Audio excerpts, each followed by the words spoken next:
Fala galera, vamos lá para mais uma questãozinha muito tranquila, porém precisa saber o conteúdo, então por favor prestando atenção, beleza? Diz o seguinte, a acondroplasia é um tipo de nanismo, é causada por um alelo autossômico dominante. Os indivíduos homozigóticos para esse alelo morrem antes de nascer e os heterozigóticos apresentam a anomalia, mas conseguem sobreviver. A probabilidade de um casal de acondroplásicos vir a ter uma criança normal é... A primeira informação que está te passando é que a acondroplasia é um tipo de nanismo. Então significa que nós estamos trabalhando a ideia de estatura. Essa é a nossa característica.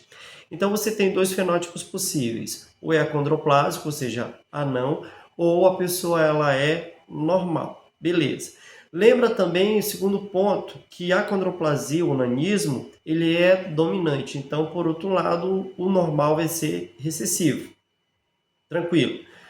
Diz também a questão que os indivíduos homozigóticos para esse alelo, ou seja, para essa dominância, morrem antes de nascer. Então, antes do parto, ou seja, vai morrer antes de nascer. Tranquilo? E os que nascerem, ou seja, os que sobrevivem, os que vão viver, são heterozigóticos. Traduzindo, eles vão ter que apresentar um genótipo azão, azinho nesse caso. Tudo bem? Vão viver, mas vão apresentar anomalia. Beleza. A probabilidade de um casal de acondroplásicos vir a ter uma criança normal é de quanto? Agora a gente parte para o nosso cruzamento no quadro de Piney. Você vai colocar azão azinho e azão azinho. Por quê? Porque os dois apresentam a acondroplasia. Nesse caso, o que a gente faz agora? Faz o cruzamento. Primeiro pelo primeiro, azão azão. Primeiro pelo segundo, azão azinho.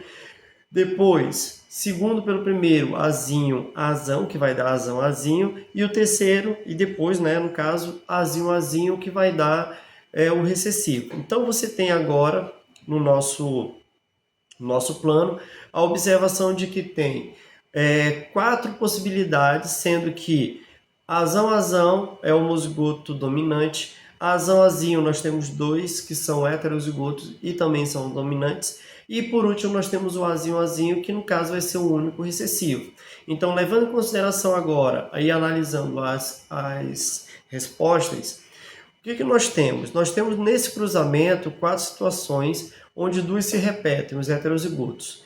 E lembrando que a primeira informação que o texto te deu foi que os homozigotos eles morrem. Então, nesse caso, o azão, azão, tchau e benção. Você já elimina e diminui aí a tua proporção. O próprio texto já está dizendo que o azão, azão, ou seja, aquele que se apresenta com o homozigoto dominante, eles morrem antes do nascimento. Então você já elimina essa possibilidade. Sobrou quantos vivos? 3 vivos. Desses 3 vivos você tem azão, azinho, ou seja, você tem 2 que são heterozigotos e estão vivos. Por último, você tem um azinho, azinho, que é o único que é normal e também está vivo. Então, entre os vivos, qual é a tua possibilidade de ter uma criança normal? 1 em 3, ou seja, um dos vivos, entre os 3 vivos, é normal, porque os outros 2 são vivos, porém são acondroplásicos, ou seja, estão apresentando o chamado nanismo. Beleza? Lembre-se do seguinte, a proporção aí está relacionada com os que estão vivos, não apenas a questão dos que são acondroplásicos ou normais. Então é essa a ideia do texto. Aquele que vai ser eliminado, tchau e benção, você só vai contabilizar os que estão vivos. Quem estão vivos? Os acondroplásicos, azão, azinho, e o normal nesse caso.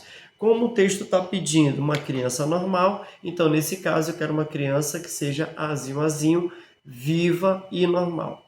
Beleza? E para você que chegou até aqui, muito obrigado de coração, beleza? Não se esquece de se inscrever, compartilhar, deixe seu like e aperte o sininho.